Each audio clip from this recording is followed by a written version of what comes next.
Stephen Golub, your reaction to this historic day where we are seeing Kamala Harris set to become the first woman vice president and the first Indian origin vice president.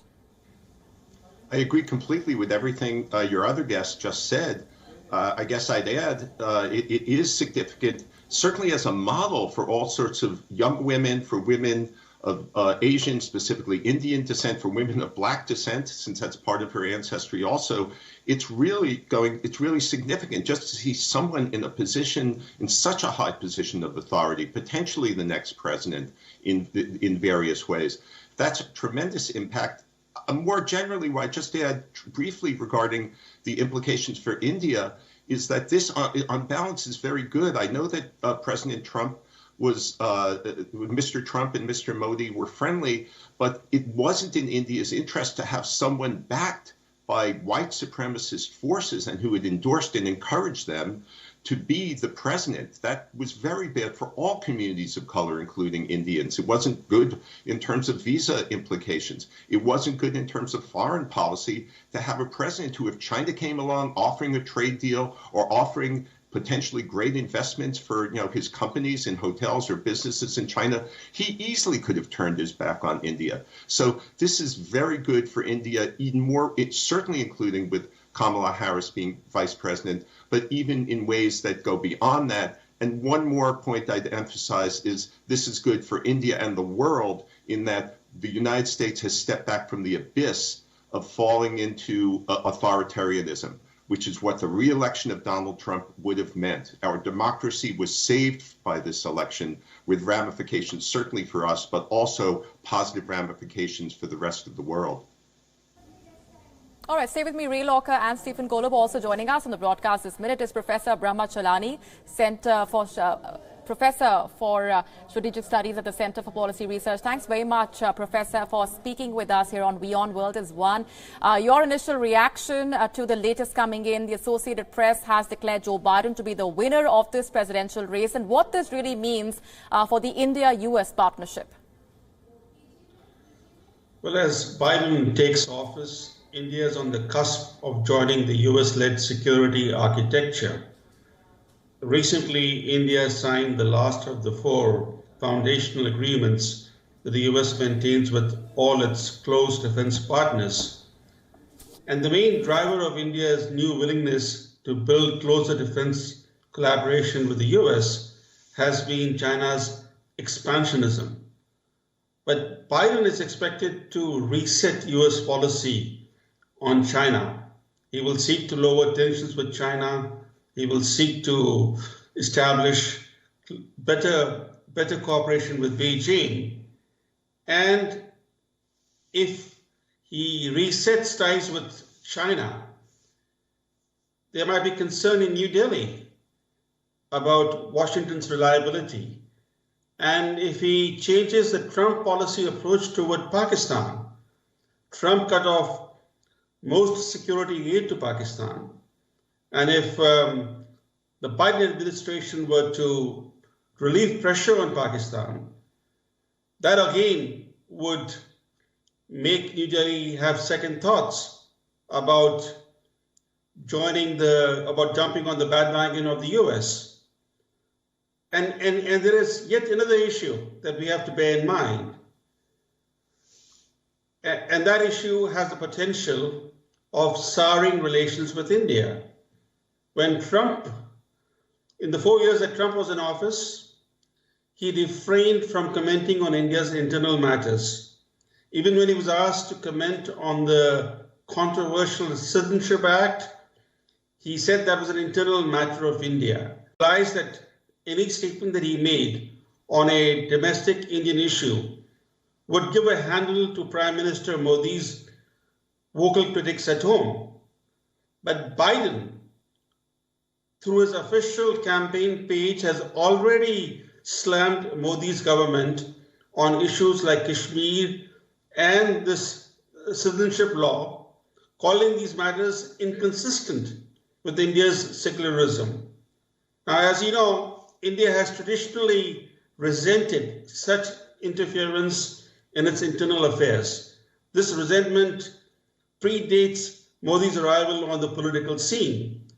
And if you have a Biden administration that seeks to build closer cooperation with China, seeks to relieve pressure on Pakistan, and criticizes India on Kashmir and minority rights, now that could really make New Delhi have second thoughts about entering the US-led security architecture. So there's a historic opportunity at the moment to get India on board to build this US-India security alliance.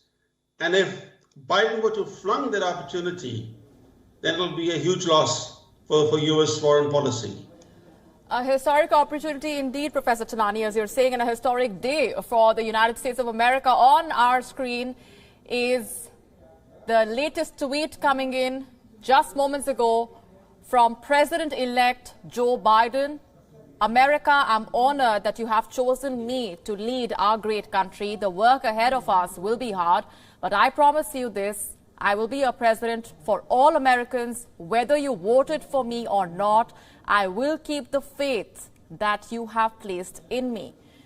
Ray Locker, the common thread running through the reactions, the statements coming in from Joe Biden, even this latest tweet after the final result, has been that of reassurance, has been that of faith in the American democratic process, and that seems to be one of the primary factors that would have worked in his favor.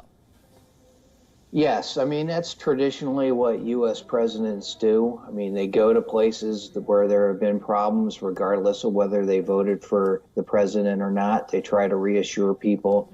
Presidents Obama, Bush, Clinton, the first Bush, Reagan have all done that.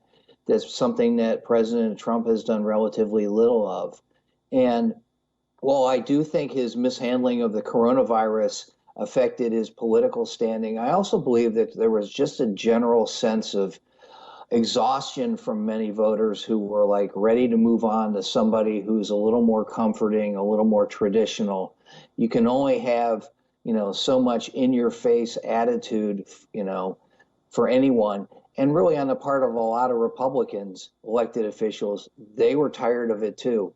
They would privately tell reporters, look, this guy doesn't really know what he's talking about. We're exhausted by this. And then when the TV lights went on, say something to the opposite, but we already knew how they felt. So that's why you're not seeing a lot of Republican elected officials right now standing up for President Trump and his claims of voter fraud. I think they're ready to turn the page, do what they traditionally have done when there's a Democratic president in the office, fight for what they want to do. Some would call it obstruction. But I think they've been tired of carrying water for this president for 4 years. But Stephen Golub, at the same time, given what we witnessed over the last 4 years, more so during the campaigning and the larger message put forth by the Trump campaign, are you surprised that Donald Trump managed to make this contest as close as it got? It was coming down to a few decimal points in some of the battleground states. Yeah, not only am I surprised, a lot of people are surprised, and a hell of a lot of pollsters are surprised because most of the polls predicted a much more comfortable Biden victory, as well as Democrats doing better in our House of Representatives and Senate races. There are all sorts of theories floating about. I think for right now, it's really just speculation on why Trump and the Republicans did as well as they did.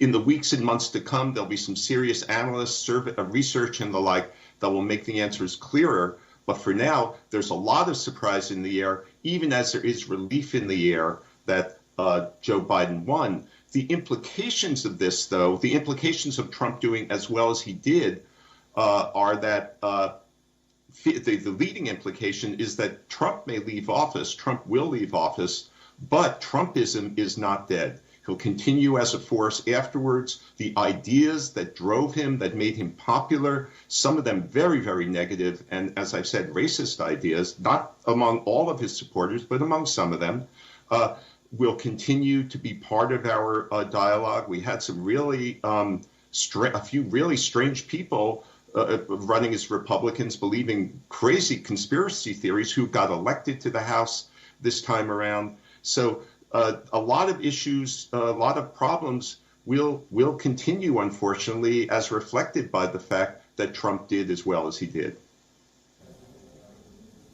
Right, Professor Chelani, if I can get you in on the aspect that you were talking about earlier, the ambitious resetting of not just the ties with China, but with countries across the world. What would Joe Biden's foreign policy look like, according to you? Few know what Joe Biden's foreign policy will look like, because he ran in the race, not on his own agenda. His main plank was that he is not Donald Trump. So it was about his character, the fact that he's not Trump, that the US needed change. So he didn't really present an alternative agenda to Trump's policies. So one doesn't really know what his foreign policy will look like. And also, we should not forget that he will come to office with a fractured mandate. In fact, the US has emerged even more divided and polarized from the presidential and congressional elections. It's one America and two nations. Even the electoral map, the outcome, in the different states shows how divided the United States is. And on top of that, the Biden administration will face Republican hostility, an unfriendly Senate, an unfriendly Supreme Court, and a Trump seeking to convince the 70 million Americans who voted for him that Democrats stole the election. All these factors are going to weigh on the Biden administration's ability to unite and govern. So given the difficulties that the Biden administration will face, and given Biden's own old age, he will turn 78 this month, I think these factors are going to be quite a burden on the Biden administration. And we'll have to wait and see as to what kind of foreign policy Biden will shape for his administration. Stephen Golub, do you want to weigh in on this aspect? Well, I think the professor's made some good points. A few matters I might differ with, though, is that Biden has had some detailed plans, including foreign policy. They didn't get much attention in the general election campaign because that's not what American voters pay attention to. It often boils down to who you'd rather have a beer with. And that's one way of looking at this election. More Americans want to have a beer with Joe Biden than Donald Trump. Not the only way, and that's oversimplifying, but that's part of it. But Biden did have some detailed plans, including foreign policy.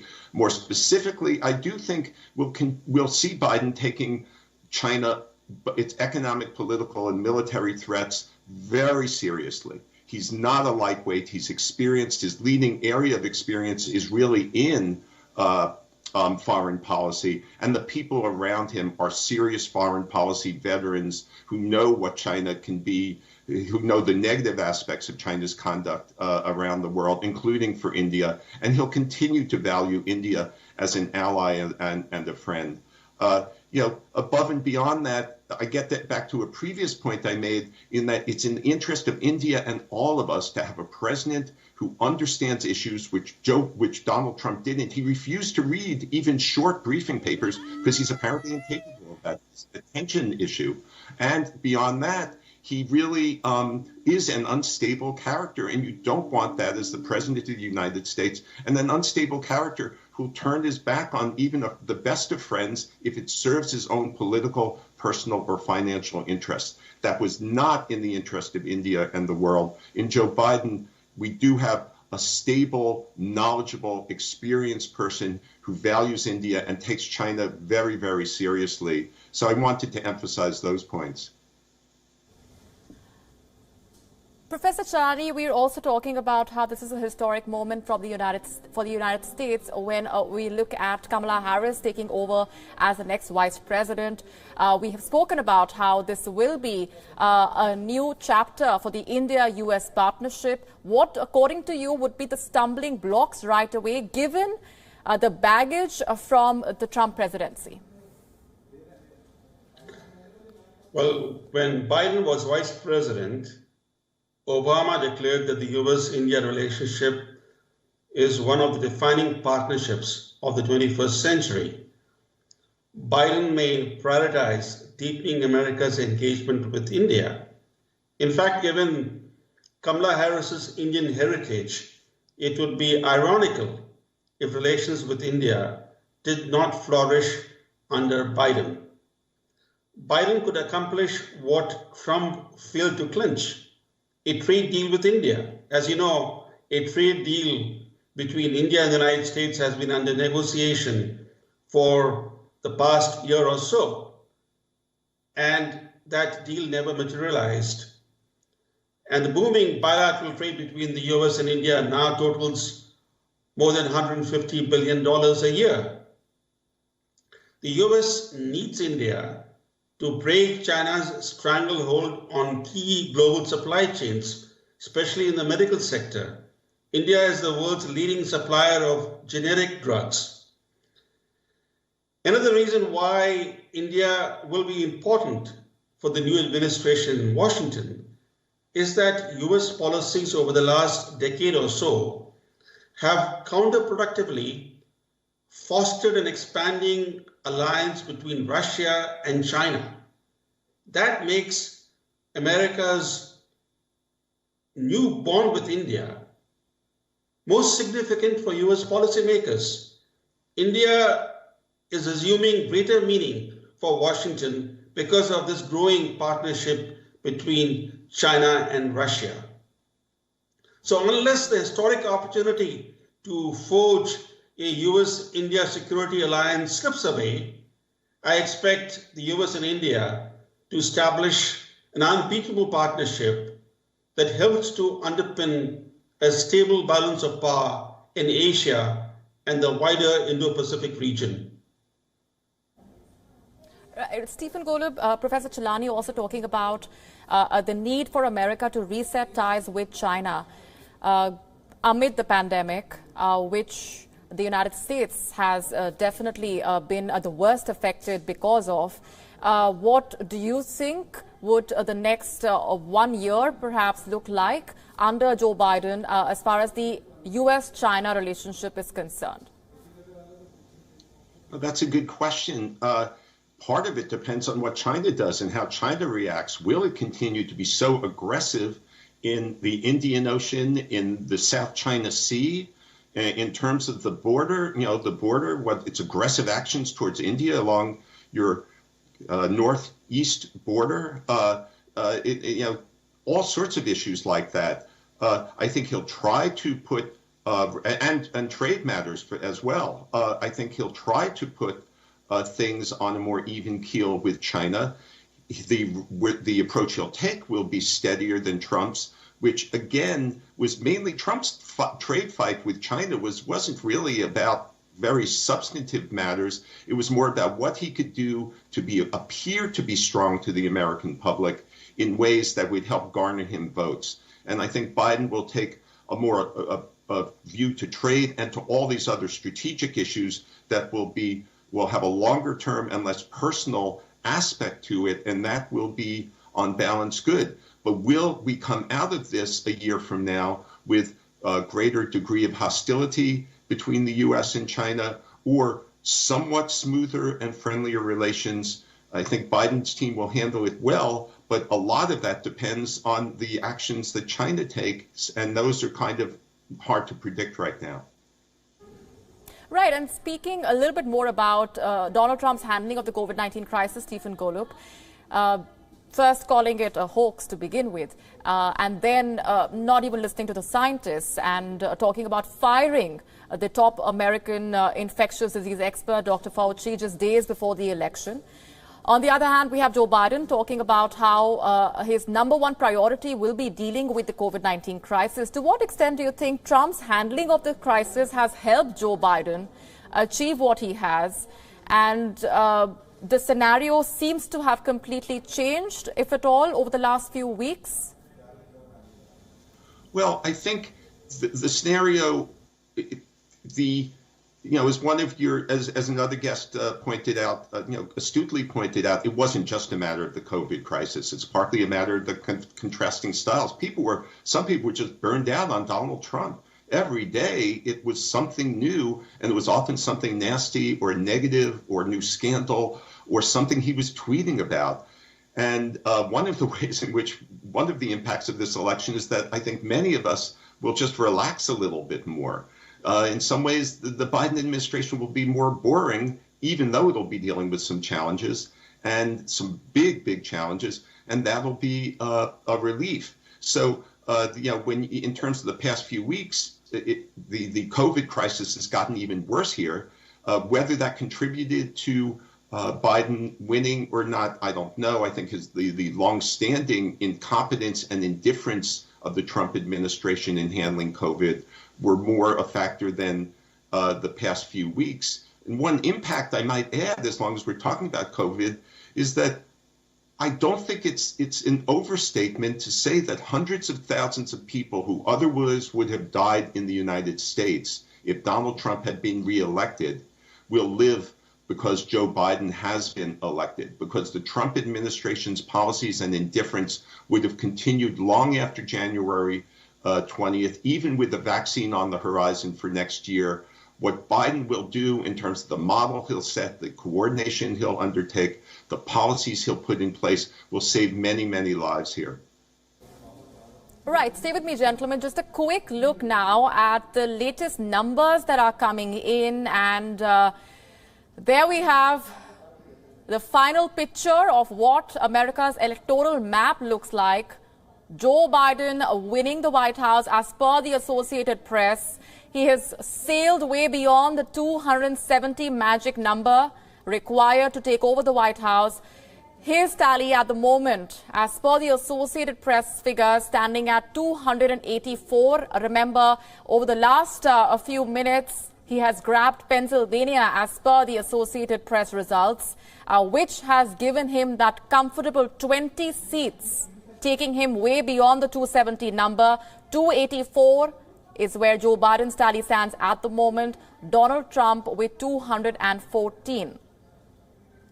Let me get in Stephen Golub quickly on this aspect of how this has been a neck-and-neck race, of course, and looking at the way the battleground states have been making this election too close to call, Stephen Golub. Pennsylvania going in the favor of Joe Biden. He's also managed to flip other crucial states in this contest, which have given him this victory that we are looking at. Your assessment of that?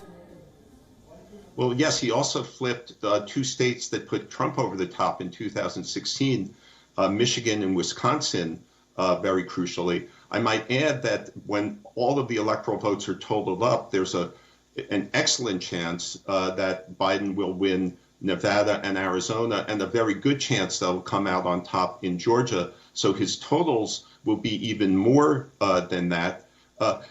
One other thing I would add, I don't consider this likely, but there is a route by which Donald Trump could challenge these results and take it to the Supreme Court with the help of Republican legislatures in certain key states. But it's very unlikely at this point, given the whole momentum, given the fact that most people are accepting that Biden won, that Trump would succeed at that. It's a very outside possibility, especially given that Biden's margin will include more than one state. It won't just hinge on one state. So that's a factor to just keep in the back of our minds, although it's very unlikely that it will come to pass in that regard. And that's where things stand right now, looking very good for Biden, and his margin of victory will likely increase. One thing I might add is that what this does portray about the U.S. or makes clear about our electoral college system is that it could have been even worse. It could have ended. This could have ended up in some very bad, even more contentious directions if more states had been up in the air and if they weren't tilting towards Biden. So next time an American may say to Indians, "Well, our Constitution is so wonderful," there are wonderful aspects of our Constitution, but when it comes to picking a president, it can get very, very ugly. And we dodged a bullet in terms of. It looks like we've dodged a bullet, despite Donald Trump's protests this time around, in terms of avoiding how ugly it could have gotten. All right, stay with me. Professor Cholani and Stephen Golub, coming to you in just a short bit. We have another another development coming in from Twitter, where Joe Biden has now changed his profile description on the microblogging site. Joe Biden is now calling himself the president-elect on Twitter. That's a development taking place just moments ago.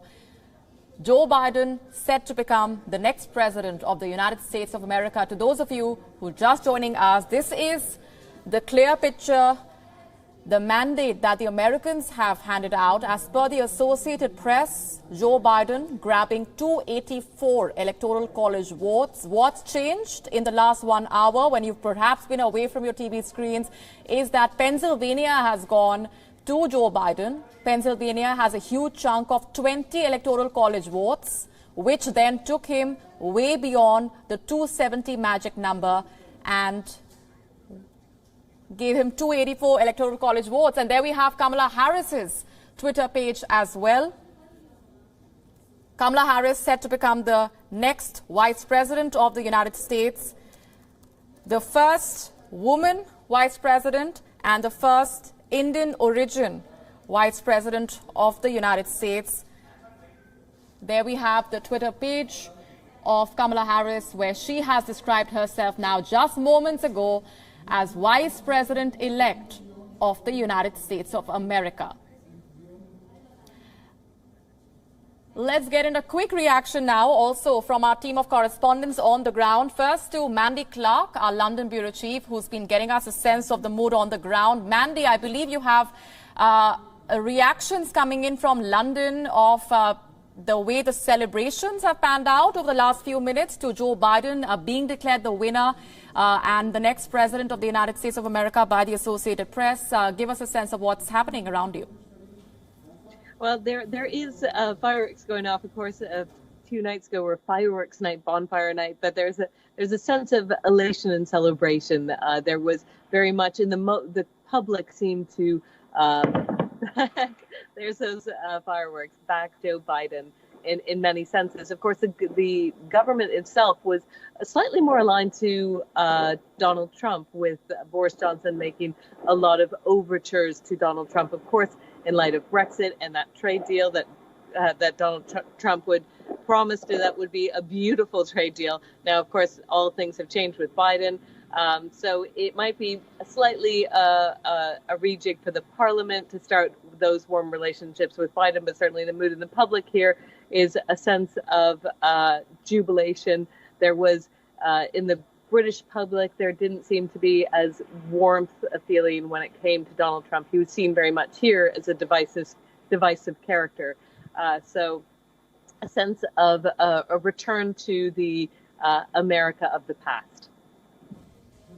Right, and the optimism and the enthusiasm you're talking about on the streets of London has also been witnessed in the European stock markets. The same optimism over the last 48 hours, reacting very sharply to what at that point was a possible Joe Biden victory, but now has become a reality. Mandy, the European stock markets have also been reacting very sharply. Give us a sense of why this election has been this closely watched across Europe. Because really America is still the powerhouse, the superpower that will really lead the economic forefront. What markets love the most is certainty. They hate uncertainty. Although many pundits and political experts predicted that the markets would actually prefer Donald Trump when it came to his economic policies, there was a sense that it could change moment by moment, that his presidency didn't allow for certainty. So that's why Biden's presidency gives that market a sense of stability, of lack of insecurity, and that's why we're seeing a bigger boost of a sense of security among those financial markets. But the uncertainty definitely continues for London, Mandy, with a lot of things still up in the air, given which way UK's trade deal will go. But you've been telling us about the optimism that you're seeing on the streets, the enthusiasm. Tell us more about why London sees Joe Biden as a better pick for the American presidency as compared to Donald Trump. Well, it's an interesting reaction if you put it in that context, because very much Biden has come out strongly against the British government's behavior toward their negotiation strategies with the EU. They have threatened the safety of the Good Friday Agreement, which allows for peace in Ireland. The Northern Irish conflict, long forgotten many years' minds, but that dominated the 1980s. It only really ended in the late 90s with the Northern Ireland peace agreement, the Good Friday Agreement. Biden has Irish roots. He made it very clear that when he was campaigning.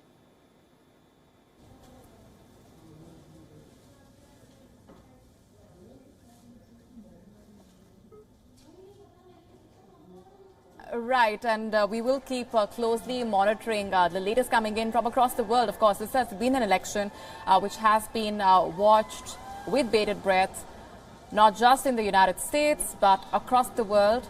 A result which has far-reaching implications. To those of you just joining us, this is a historic day for the United States of America. Joe Biden has been declared the winner by the Associated Press. The president-elect has already issued a statement on Twitter where he has talked about how he will be a leader for all Americans, something that he has stressed on time and again during his campaign as well. We're taking a very short breather at this point. This remains our top focus. Stay with us.